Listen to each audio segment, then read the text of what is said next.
Good morning, friends. This is Lloyd Burlingham reminding you of the service offered you by Skelly Oil Company, Skelly jobbers, dealers, and your own Skelly tank station man. Alex Dreyer is here with a summary of world news, supplementing his complete reports to you Monday through Friday.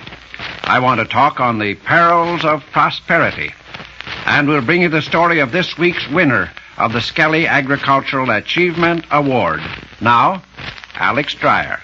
Good morning, ladies and gentlemen. The Germans, throwing heavy reserves of men and machines at the Allied lines below Rome, have again been smashed back. 4 assaults in all, constituting the long-awaited full-scale German counterattack, have snapped under the concentration of Allied power. Our beachhead is now 2 weeks old, during which time we have advanced an average of about 6 miles inland. The width of that beachhead is around 20 miles. In that area, just south of the Italian capital, some of the bitterest battles of the Italian campaign are raging. The Germans are determined to make us pay heavily for every yard of advance. The Battle of Italy is to them more than just another campaign. The Nazis look upon our thrust in Italy as the placing of the first Allied nail in the Hitler coffin. And they're right. Just 45 miles to the southeast of our beachhead, Anglo-American forces, wedged in between mountains, are dislodging Nazis from almost every conceivable kind of pillbox and foxhole, but they are being dislodged. Here in this casino area, German resistance is just as bitter farther to the north. There is the definite realization on the part of the German that his fight must be a prolonged one. Emphasizing that German attitude is the fact that Field Marshal Kesselring, Nazi commander in Italy, is in the field with his men. Behind the cellar-to-cellar-to advance, in which the enemy is being dynamited out of fortified buildings, there are the casualties, hitting both sides equally hard. We are losing men, and not just a few men. And the deeper we attempt to penetrate Hitler's fortress, irrespective of what side we may elect to attack, we will be unable to escape that mounting toll of dead, missing, and wounded. The Italian campaign is an intensely difficult struggle, this irrespective of the fact that we have the Germans in some respects on the run. We are advancing, but at a relatively stiff price. Since our invasion of Italy, we have taken more than 10,000 German prisoners. Their arrogance is largely gone, but not their belief in Hitler. As the Nazis desperately try to encircle our forces below Rome, they say they've already done so, German units in Russia's Ukraine are waging a losing struggle in their attempt to break out of a Soviet ring of steel. Already the big tri-motor German Junker planes, the familiar means of aerial traffic initiated by the Nazis at Stalingrad, have made their appearance over the latest Russian trap. It is not yet known whether they are bringing up reserves or whether they are removing high officers and technical non-commissioned personnel. The latter appears to be the more probable. At any rate, those Junker planes are being knocked apart by Soviet fighters and flak. A total of 84 transports have been destroyed during the last 48 hours. And the ring around the trapped divisions has been further tightened. The Russians literally dropped all fighting after the trap had been sprung and started to embrace each other on the field. They were that tickled with the thought of having created another Stalingrad in the making. Captured German field telegrams reveal that the trapped divisions, asking what to do now, have been told to save their necks, and that is all. Well, the German High Command appears to be short on advice. Berlin propagandists, again working overtime, are now telling the German people that there is the prospect of an imminent Allied invasion in the West, and that is why the German army is suffering reverses in the East. The double-talking Nazis are obviously beginning to confuse themselves. The steady rumble of Allied planes overhead is adding measurably to that confusion. Already this morning, large formations of Allied bombers with strong fighter escort shot across the channel. That large force, making its 4th consecutive daylight smash, appears to be on the same scale of those which have blasted Wilhelmshaven and Frankfurt in the past 2 days. Last night, Britain's mosquitoes were busy at the task of stinging the Germans again. In the Battle of the Marshalls in the Central Pacific, our Marines and Army infantrymen have swept up another batch of islets in the Kwajalein Atoll. The end of enemy resistance on Kwajalein Island itself appears to be but a matter of hours. Admiral Nimitz has already instituted a government of occupation for all of the Marshall Islands. This is the first time since the Spanish-American War that American forces alone have seized enemy territory. Here at home, the Senate will meet today either to provide swift approval or a slow death for the hopes of our fighting forces for a voice in the elections next fall. By the time the fall rolls around, there will be around 11 million persons in uniform. The people in uniform want to vote. Of that, there is no doubt. And if anyone has the right to vote, it is the man or woman shaping our nation's destiny on the fighting fronts of this global struggle. And now, here's Lloyd Burlingham with the vital news from the farm front. A month ago, I read an article in Country Gentleman titled Perils of Prosperity. Perils of prosperity. That's something all of us in this farming business can face bravely, I thought. At least we'd like to take the chance. And so I filed what Lloyd Partain had written as something to be concerned about a long time from now, if ever. Now I'm not so sure. The gross income of the average American farm in 1943 was about $4,500. That counts all income, that earned on the farm and off, and is gross, not net. There's nothing so perilous about the amount, even though it is the greatest in farming industry. Multiplied by our total number of farms, however, it does look a little different, for it becomes the tremendous figure of $26 billion. Paul Terhune here in Chicago has tried to visualize that great volume of money, translated into $20 gold pieces and the coins stacked one on top of the other. He says it would reach up into the sky more than 2,000 miles. The $26 billion is gross income. Net income was about $12.5 billion. But the surplus, after all expenses for living, interest, taxes, everything are subtracted, is between $5 and $6 billion. Partain, who works for the United States Treasury, was once an Oklahoma farm boy and is trained in agriculture. He says the 1943 income of the farming industry is enough to do a very great deal of good, or possibly considerable harm. He's thinking about inflation and what it could do again to farmers. Here are his proposals. That this 1943 net income be used to replace and repair equipment, fix up buildings and rebuild soil. That part be set aside to increase operating capital, to tide the farm enterprise over rough spots ahead, and to reduce outstanding debts.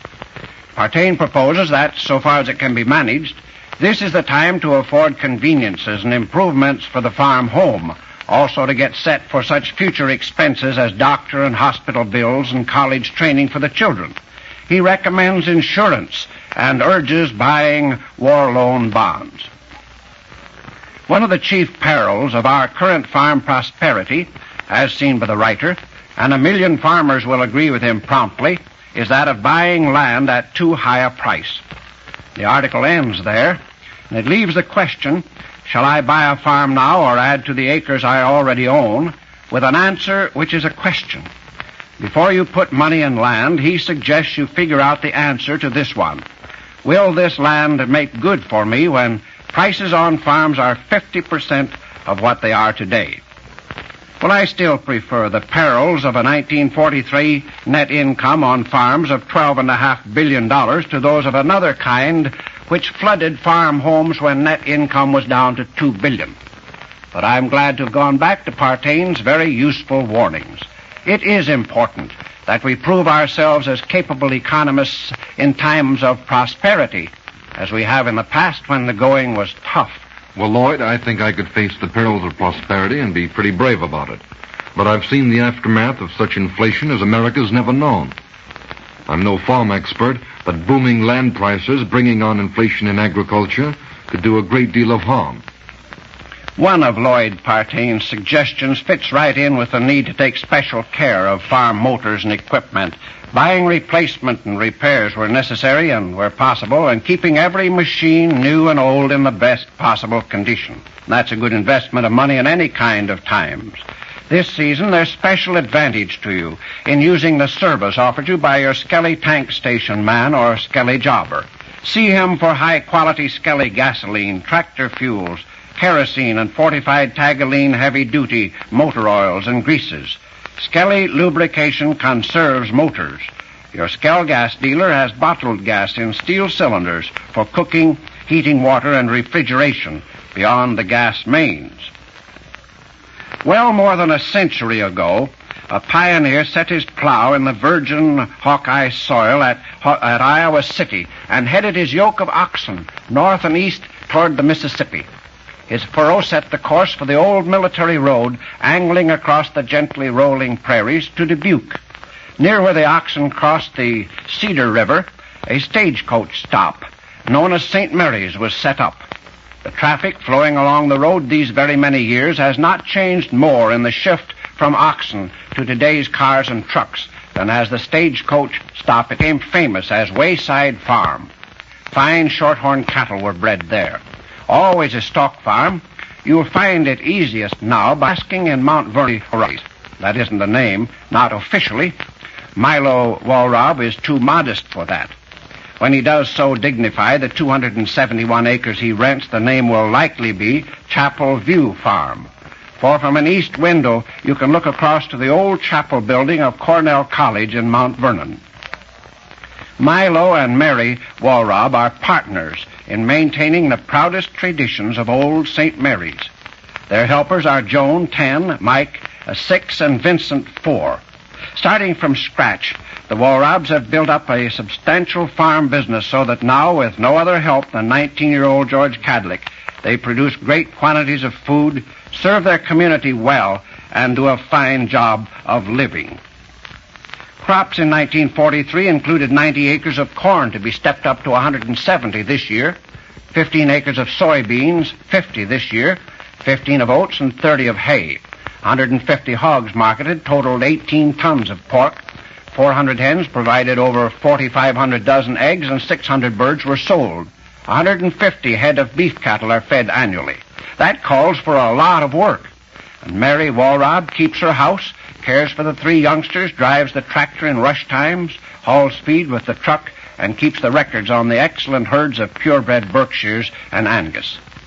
Berkshires are the Walrab's biggest business. They started with crossbreds, using Berkshire boars on Duroc sows. From there they worked into registered Berkshires, starting with a $200 sow selected most carefully. And now there are Berks all over the place, good ones. The Angus herd is founded on 2 heifers that Milo Walrab raised as a 4-H clubber. The main cattle project so far is Hereford Feeders. This is a hustling, bustling, go-ahead place where food production in the greatest possible quantities is the thing. Yet there's time for outside interests. Milo Walrab was a 4-H club leader for 6 years. He works with the Farm Bureau and the Angus and Berkshire Associations, and with Mrs. Walrab, is active in the Lisbon Catholic Church. The Walrabs, beside prodigious service on the food front, have helped in bond and scrap metal drives. And now today, in recognition of this very fine record, the Committee of Awards declares Milo Walrab winner of the Skelly Agricultural Achievement Award. Well, Lloyd, I'd like to add my congratulations to those of the committee, commending the Walrabs, Milo, Mary, Joan, Mike, and Vincent. And you know, Lloyd, someday I'd like to see Chapel View Farm. Thank you, Alex. I wish you could. I will. That's my home stamping ground. This morning, at the farm, personal representatives of Mr. Skelly will present the Agricultural Achievement Award to Milo Walrab. The award including a $100 war bond, a colorful achievement pennant, a gold lapel pin, and a beautiful scroll. Next Saturday at this same time, another W.G. Skelly Agricultural Achievement Award will be made. Meantime, take advantage of the service offered you by your Skelly tank station man. He'd like to be of help to you. He can make your motors last longer and serve you better. He's a good man to know. Listen, Lloyd, you really think you can fix it up for me to see that farm? Well, Alex, I think I can. That's out near where I grew up. I'll be glad to take you to a really good farm. Because that's what I need is a farm. That's what we'll get you. Folks, listen to Alex Dreyer in the next news analysis of day all through this next week, Monday through Friday. This is Lloyd Burlingham saying goodbye now until next Saturday. This is the National Broadcasting Company.